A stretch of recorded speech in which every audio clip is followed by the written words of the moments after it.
दोस्तों नमस्कार। आप पब्लिक न्यूज़ टीवी देख रहे हैं और मैं हूं देवकीनंदन मिश्र। कल से एक वीडियो सोशल मीडिया पर खूब वायरल हो रहा है। कहा जा रहा है कि एक कथावाचक हैं और वो इटावा के एक गांव में भागवत की कथा कहने के लिए गए थे। और जब वो कथा कह रहे थे उसी दौरान कुछ ब्राह्मण बिरादरी के लोग जो है वहाँ पहुँचते हैं और उनसे जो कथावाचक होते हैं उनसे उनकी जाति पूछते हैं। और जब वो अपनी जाति बताते हैं, चूँकि वो यादव बिरादरी के होते हैं, इस वजह से उन ब्राह्मणों ने उनके साथ मारपीट की और कहा कि ब्राह्मणों के गांव में एक यादव कथा कैसे कह सकता है। मारपीट की, उनके बाल मुड़ाए, उनके साथ जो लोग थे उनके साथ मारपीट की। और उनका तो ये भी कहना है कथावाचक का कि उन्हें एक महिला के मूत्र भी उनके ऊपर फेंके गए। लेकिन आखिर ये मामला पूरा है क्या? आज हम आपको इस वीडियो में बताने की कोशिश करेंगे कि आखिर ये मामला क्या है और किसके कहने पर ये जो कथावाचक हैं वहां पर गए थे और क्यों इनका बाल काटा गया। आपको बताएं कि ये जो कथावाचक हैं संत सिंह यादव और मुकुटमणि, इन्होंने ये जो मीडिया को जो कहानी बताते हैं मैं आपको वो बताता हूं सबसे पहले, उसके बाद इस पर विस्तार से चर्चा करूंगा। संत सिंह यादव बताते हैं कि एक घटना दानापुर गांव की है। इटावा का एक गांव है दानापुर। इस दानापुर में वो संत सिंह यादव भागवत कथा करने गए थे। पास के गांव में एक मंदिर है। मंदिर पर एक पाठक बाबा और उनके साथ पप्पू महाराज रहते हैं। ये दोनों लोग संत सिंह यादव को कथा कहने के लिए बुलाते हैं और उनके निवेदन पर ये संत सिंह यादव कथा करने के लिए गांव में पहुंचते हैं। और संत सिंह यादव कहते हैं कि मैं मुख्य वक्ता नहीं हूं, मतलब मुख्य कथावाचक नहीं हूं। हमारे जो मुख्य कथावाचक हैं वो मुकुटमणि शास्त्री यानी ब्राह्मण हैं। संत यादव ये भी बताते हैं कि पहला श्लोक हो गया था, घटना के बारे में वो बताते हैं, और भागवत शुरू भी हो गई थी। शाम को उन लोगों ने पता लगाया होगा तो वो बोले कि आप कहाँ के रहने वाले हो। तो संत सिंह यादव उन लोगों को बताते हैं कि हम तो कानपुर के रहने वाले हैं। पहले हम शिक्षक थे, स्कूल चलाते थे, स्कूल बंद हो गया, इसके बाद अब हम भागवत कथा कहने लगे हैं। तो लोग बोले कि पता चला कि तुम्हारी जाति छोटी है। गांव के लोगों ने ऐसा संत सिंह यादव से कहा। हमने कहा कि हम यादव हैं, तो उन्होंने हमारी आईडी मांगी। हमारे पास आधार कार्ड भी नहीं था। हमने कहा नंबर ले लो और हमारे घर से पता कर लो कि हम कौन हैं और किस जाति के हैं।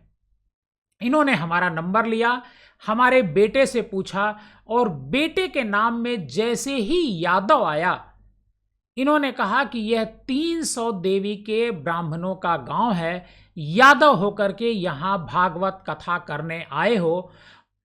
यादव कहते हैं कि इन्होंने हमें बहुत मारा, रात भर टार्चर किया, यहां तक कि हमारे बाल काट दिए। संत सिंह यादव ने यह भी आरोप लगाया कि इन लोगों ने एक महिला का मूत्र हमारे ऊपर छिड़का। इसके बाद बोले ब्राह्मण का मूत्र तुम्हारे ऊपर पड़ गया, अब तुम पवित्र हो गए हो। संत कुमार का कहना है कि हमने तो शुरू में ही सब कुछ बता दिया था। जब यहाँ आए तो कहा गया कि तुम्हारी हिम्मत कैसे पड़ गई कि ब्राह्मणों में के गांव में कथा कहने की। ब्राह्मणों के गांव में तुम गद्दी पर बैठे हो और ब्राह्मण जो है वो गद्दी के नीचे बैठा है। जब मुकुटमणि से इस बारे में बात होती है तो मुकुटमणि कहते हैं कि मैं कथावाचक हूं, गांव वालों ने मुझे भी बंदी बना लिया, मोबाइल छीन लिया, 25,000 रुपए छीन लिए, एक जंजीर और 4 अंगूठी ले ली। बाद में 3 अंगूठी वापस कर दी, लात घूंसों से मारा और उसके बाद उन्होंने पैर छुआए। हमारे सहायक आचार्य की छोटी चोटी काटी और हमारी भी काटी। इसके बाद बजरंग बली के जयकारे लगाए। इस घटना के बाद वहां से हम लोगों को निकाल दिया गया।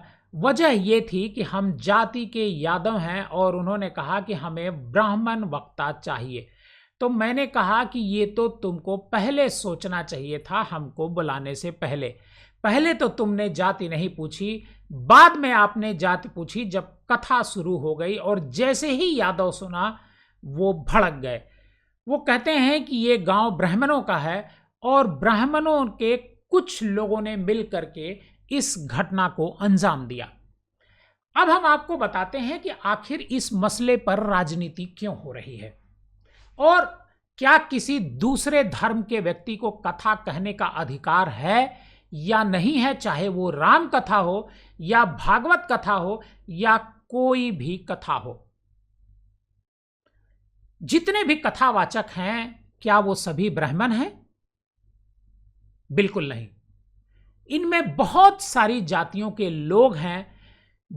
मुरारी बापू और जो आसाराम बापू, क्या ये दोनों ब्राह्मण हैं? ये दोनों ब्राह्मण नहीं हैं, लेकिन फिर भी इनकी कथा लाखों लोग सुनते हैं। तो धर्म का कोई बंधन नहीं है कथा कहने के लिए। लेकिन अब सवाल यह उठता है कि आखिर फिर ये घटना हुई क्यों? दरअसल एक सोशल मीडिया पर एक पोस्ट है, एक पप्पू यादव ने एक पोस्ट के बदले में एक कमेंट किया है। मैं उसको आपको पढ़ करके सुनाना चाहता हूं, क्योंकि इस घटना में ये पप्पू यादव लिखते हैं, पीयूष यादव लिखते हैं कि ये मेरे रिश्तेदार के पास की घटना है। ऐसा कुछ नहीं है कि यादव होने की वजह से कथा करने से रोका गया। यह जो आदमी है क्षेत्र में बहुत बदनाम है, छोटा मोटा हिस्ट्री सीटर भी है, जिस पर ब्राह्मण समाज की लड़की को भगाने का आरोप भी है। एक हत्या का भी आरोप है। जिनकी लड़की को भगाया था उनके ही रिश्तेदार के घर के बगल में यह कथा कह रहा था। किसी आपत्तिजनक बात कहने पर इसको लोगों ने पीटा। क्या यह बात सही है जो पीयूष यादव कह रहे हैं? ये तो पुलिस जांच करेगी, क्योंकि पुलिस ने इसमें मुकदमा लिखा है और मुकदमा लिख करके 4 लोगों को गिरफ्तार किया है। लेकिन मैं आज आपको बता दूं कि किसी को कथा कहने पर कोई रोक नहीं है। किसी जाति धर्म का कोई भी व्यक्ति राम कथा, भागवत कथा या अन्य किसी भी तरह के वेद पुराण कोई भी कथा कह सकता है। तो फिर संत यादव को कौन कथा कहने से रोक रहा था और क्यों रोक रहा था? और ये समाज में एक तरीके से विघटन कराने की ये कोशिश है।